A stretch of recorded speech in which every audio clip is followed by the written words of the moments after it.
Hi everyone. So some of my projects probably could be deemed a little insane at times. Case in point, April 2015, I decided I was going to make a Cubbyhouse sized Hansel and Gretel gingerbread house because why not? The one thing I am fantastic at though is underestimating how much time it's going to take to make a big project like this. At the time, I had live streamed it on Periscope, but I also filmed it as well. But when I sat down to edit it, I realized there were hours worth of footage. So I have finally gotten around to getting it edited down. So I'm going to show you how it took me 3 days to build a gingerbread house the size of a Cubbyhouse. So day one, making the dough. I'll be honest, I thought I was going to get both the mixing and the baking done that day, and it didn't really work out that way. Now, if you've seen Heston Blumenthal's version, he made it out of gingerbread bricks. But for it to be a little bit more cost effective, I decided I was going to do it as just sort of an outer layer. So I ended up buying a cardboard gingerbread house.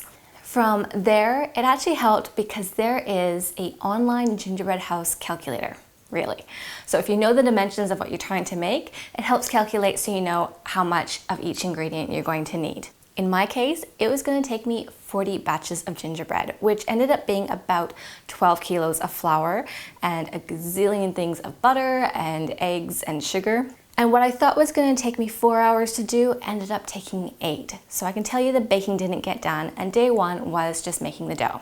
I have one little tip.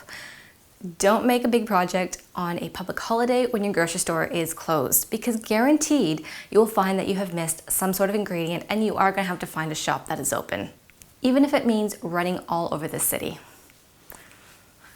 Day two, baking the gingerbread. Now, tip number 2 is don't tackle a big project when you've just moved house and all your baking equipment is still in its boxes, because as much as the big project is going to be a little bit of a headache at some point, you're just going to create an even bigger one for yourself, as I found out.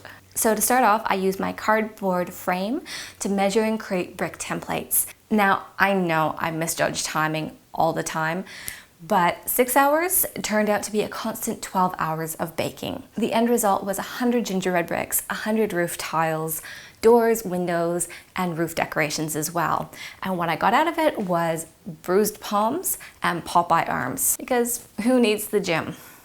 So day 3 was putting it all together. I started by putting up a backdrop of a forest, so it felt just a little bit more like a fairy tale. I put plastic on the ground, and even then, it's probably best to use a little bit more because that icing is going to go all over the place, and I ended up having to scrub icing off of wood floors for weeks afterwards. Not fun. I spent the morning making sugar windows, and then I started putting it all together by about 3 o'clock. So I used a sugar glue including white sugar, golden syrup, and cream of tartar to hold the bricks to the cardboard because it dried quite quickly, but it also meant that I could keep rewarming it up so I didn't have to throw out batches of sugar glue. And 8 hours later, at about 11 o'clock at night, I finally had my Hansel and Gretel gingerbread house. I'm going to add the link to a gingerbread recipe below. I'm also going to give you the gingerbread house calculator link because that's going to be the core, just in case anyone randomly decides that they need to make a gingerbread house the size of a Cubbyhouse. That is going to be your starting point. I hope you guys enjoyed that video. It was a little bit of an insane project, but I kind of feel like I can tick that crazy idea off my list now.